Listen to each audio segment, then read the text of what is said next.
আমরা এখন স্বচ্ছ ভারত মিশন ওয়েবসাইটে রয়েছি। এই ওয়েবসাইটে এখন কিভাবে আবেদন করবেন এবং আপনাদের যে অ্যাপ্লিকেশন স্ট্যাটাস, এছাড়া অনেকে কিন্তু কমেন্টে জানিয়েছেন যারা ফর্ম সাবমিটের ক্ষেত্রে প্রবলেম এবং ব্যাংক পাসবুক আপলোডের ক্ষেত্রে যে সমস্যাগুলো ছিল, তো সমস্ত কিছু কিন্তু আজকে এই ভিডিওর মাধ্যমে শেয়ার করব। তো এই ওয়েবসাইটে আসার জন্য স্বচ্ছ ভারত মিশন সার্চ করবেন, সার্চ করলে প্রথম যে অফিসিয়াল যে লিঙ্কটা রয়েছে এটাতে ক্লিক করবেন। ক্লিক করার পরে দেখুন এইরকম একটি ইন্টারফেস শো করবে, যেখানে সিটিজেন কর্নারে এসে যে অ্যাপ্লিকেশন ফর্ম রয়েছে এখানে আপনাকে ক্লিক করতে হবে। তো ক্লিক করার পরে দেখুন এরকম একটি ইন্টারফেস আপনাদের সামনে শো করবে, যেখানে রয়েছে আপনার এন্টার মোবাইল নম্বর রয়েছে। তো আপনি যে আবেদন করেছেন বা আবেদন করবেন সেই মোবাইল নাম্বারটা এখানে দেবেন। দেওয়ার পরে এখানে ডান পাশে দেখুন গেট ওটিপি রয়েছে। তো গেট ওটিপিতে ক্লিক করবেন। ক্লিক করার সঙ্গে সঙ্গে আপনার মোবাইল নাম্বারে একটা ওটিপি যাবে। সেই ওটিপিটি কিন্তু এখানে এন্টার ওটিপির ঘর যেটা রয়েছে, তো এন্টার ওটিপির ঘরে কিন্তু এখানে আপনাকে ওটিপিটি দিয়ে দিতে হবে। দেওয়ার পরে এখানে দেখুন যে সিকিউরিটি কোড রয়েছে, যেটা ক্যাপচার রয়েছে, ক্যাপচারটি এখানে নিচে দিয়ে আপনাকে সাইন ইন করতে হবে। তো চলুন এখানে আমি সাইন ইন করে কিন্তু আপনাদেরকে দেখাচ্ছি। সাইন ইন করার পরে দেখুন জাস্ট এরকম একটি ইন্টারফেস শো করবে। যারা অ্যাপ্লিকেশন করে দিয়েছেন তাদের ডিটেলস আর এখানে স্ট্যাটাস অ্যাক্টিভ দেখাবে। ঠিক বাম পাশে এসে দেখুন এখানে নিউ অ্যাপ্লিকেশন রয়েছে, ভিউ অ্যাপ্লিকেশন রয়েছে। নিউ অ্যাপ্লিকেশনে যারা আবেদন নতুনভাবে করবেন তাদের নিউ অ্যাপ্লিকেশনে ক্লিক করবেন, আর যারা কিন্তু আবেদন করে ফেলেছেন তাদের স্ট্যাটাস দেখবেন, তারা হচ্ছে ভিউ অ্যাপ্লিকেশনে ক্লিক করবেন। তো ভিউ অ্যাপ্লিকেশনে ক্লিক করার পরে কিন্তু স্ট্যাটাস এইভাবে শো করবে, যেটা আপনার অ্যাপ্লিকেশন আইডি থাকবে, আর রিজার্ভেশন অন ডেট থাকবে এবং ট্র্যাক অ্যাপ্লিকেশন থাকবে। তো ট্র্যাক অ্যাপ্লিকেশনে ক্লিক করে কিন্তু আপনার আবেদনের যে স্ট্যাটাসটা কিন্তু দেখতে পারবেন। তো এইভাবে কিন্তু আপনারা স্ট্যাটাসটা চেক করে নিতে পারবেন।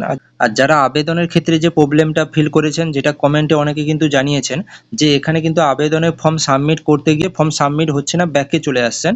আর যারা কিন্তু ব্যাংক পাসবুক আপলোড করতে গিয়ে অনেকের কিন্তু ব্যাংক পাসবুক আপলোড নিচ্ছে না। তো আজকে কিন্তু এখন সেটাও আপনাদের কাছে ক্লিয়ার করে দেবো। তো চলুন দেখুন এখানে যে ব্যাংক অ্যাকাউন্ট নাম্বার রয়েছে, দুটো জায়গায় রয়েছে, যেটা হচ্ছে একটা হচ্ছে ব্যাংক অ্যাকাউন্ট নাম্বার আর একটা কনফার্ম ব্যাংক অ্যাকাউন্ট নাম্বার। তো আপনারা যখন দুটো জায়গায় ব্যাংক অ্যাকাউন্ট নাম্বার দিয়ে দিচ্ছেন, দেওয়ার পরে এখানে ব্যাংক পাসবুকও যারা আপলোড করে দিচ্ছেন, করার পরে অ্যাপ্লাইতে ক্লিক করার পরে আপনারা দেখছেন যে কনফার্ম ব্যাংক অ্যাকাউন্টের জায়গায় কিন্তু নাম্বারটা কিন্তু ব্যাংক অ্যাকাউন্ট যে নাম্বার রয়েছে সেটা কিন্তু উঠে যাচ্ছে। উঠে গিয়ে কিন্তু কিছুক্ষণ কিছু দেখাচ্ছে না বা আপনার যে সাবমিট হচ্ছে সেটা দেখাচ্ছে না। তখন আপনারা ভাবছেন যে আপনাদেরকে ব্যাক করে দিচ্ছে, কিন্তু নয় সেটা আপনাকে কিন্তু দেখুন একবার যখন অ্যাপ্লাই ক্লিক করবেন, ক্লিক করার সঙ্গে সঙ্গে দেখবেন কনফার্ম ব্যাংক অ্যাকাউন্ট নাম্বারের জায়গায় কিন্তু নাম্বারটা থাকছে না, এবং কিন্তু কিছুক্ষণ ওয়েট করবেন। সেই মুহূর্তে কিছুক্ষণ ওয়েট করবেন। ওয়েট করার পরে দেখবেন আপনার কিন্তু একটা উইন্ডো মেসেজ শো করবে, যেটা আমি আপনাদেরকে দেখাচ্ছি। দেখুন এখানে এরকম একটা উইন্ডো মেসেজ আপনাদের সামনে শো করবে। তো যেখানে কিন্তু সাবমিট সাকসেসফুল যে সাবমিট রয়েছে সেই মেসেজটা কিন্তু আপনাকে উইন্ডো মেসেজে দেবে। সেই মেসেজটি কিন্তু আসতে কিন্তু আপনাকে একটু সময় লাগবে। সেক্ষেত্রে আপনারা আগে থেকে যে সিদ্ধান্ত নিয়ে নিচ্ছেন যে আপনাকে ব্যাক করে দিচ্ছে, সেটা কিন্তু নয়। আপনাকে একবারই অ্যাপ্লাই ক্লিক করে কিন্তু আপনাকে ওয়েট করতে হবে। তো চলুন, যাদের ব্যাংক পাসবুক আপলোডের ক্ষেত্রে যে প্রবলেমটা রয়েছে তারা কিন্তু এখানে নোটিশটা দেখবেন নিচে যেটা রয়েছে, এখানে কিন্তু সমস্ত মোড রয়েছে, যেটা আপনি ফটোতেও আপলোড করতে পারবেন এবং আপনার পিডিএফেও আপলোড করতে পারবেন। কিন্তু এখানে লেস দেন রয়েছে 200 KB। 200 KBর মধ্যে কিন্তু আগে আপনাকে তৈরি করতে হবে, তারপরে কিন্তু এখানে আপলোড নেবে। এটা কিন্তু যদি ডিফারেন্ট হয় সেক্ষেত্রে কিন্তু আপনার কিন্তু ব্যাংক পাসবুকটা আপলোড নেবে না। তো চলুন কিভাবে 200 KBর মধ্যে আনবে, এর ভিডিও কিন্তু আমরা অলরেডি ইউটিউব চ্যানেলে দিয়েছি এবং এর ডেসক্রিপশনে তার লিঙ্ক দিয়ে দেবো। এছাড়াও আপনাদেরকে কিন্তু শর্টকাটে আমি একটা দেখিয়ে দিচ্ছি, যারা মোবাইলে করবেন এবং যারা কম্পিউটারে করবেন, দুটোতে কিন্তু আপনারা দেখিয়ে দিচ্ছি কিভাবে আপনারা করবেন। দেখুন এখানে কিন্তু কম্পিউটারের ডিসপ্লেতে আমি এসে একটা ফটোতে দেখাচ্ছি। দেখুন এখানে কিন্তু কার সাথে নিয়ে গেলেই কিন্তু সাইজ দেখাচ্ছে যে আপনার কিন্তু কত কেবির মধ্যে কিন্তু ইমেজটা রয়েছে। নিচে দেখুন সাইজ, এইভাবে কিন্তু আপনাদেরকে সাইজটা দেখে নিতে হবে যে এটা কত কেবির মধ্যে ফটো কিন্তু রয়েছে। এবং এই ফটোটি কিন্তু আমি ওপেন করছি। ওপেন করার পরে দেখুন এখানে যেটা উপরে দেখুন 3 ডট রয়েছে, এখানে ক্লিক করবেন। ক্লিক করার পরে এখানে দেখুন রিসাইজ ইমেজে ক্লিক করার পরে এখানে দেখুন এটা যে কারসাদ রয়েছে, এখানে কারসাদটা নিচে দেখুন কারেন্ট আর নিউ সাইজ রয়েছে। যখন এই কারসাদটা কমাচ্ছেন বা বাড়াচ্ছেন তখন কিন্তু নিউ সাইজটা দেখুন ডিফারেন্ট হচ্ছে, কমছে এবং বাড়ছে। এছাড়াও আপনারা উপরে যে সংখ্যা রয়েছে এটাও কিন্তু কম বেশি করলে আপনার নিচে কিন্তু সাইজ কম বেশি হচ্ছে, এবং সেভ করলে কিন্তু ইমেজটা আপনার কিন্তু সেই সাইজে সেভ হয়ে যাবে।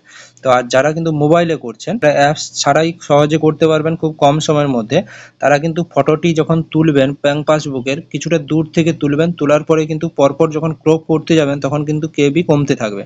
তো এইভাবেও আপনারা কিন্তু অ্যাপস ছাড়া মোবাইল দিয়ে করতে পারবেন। তো এবং ফটোটির কিন্তু ডিটেলসে গিয়ে কেবিটা একবার চেক করে নেবেন।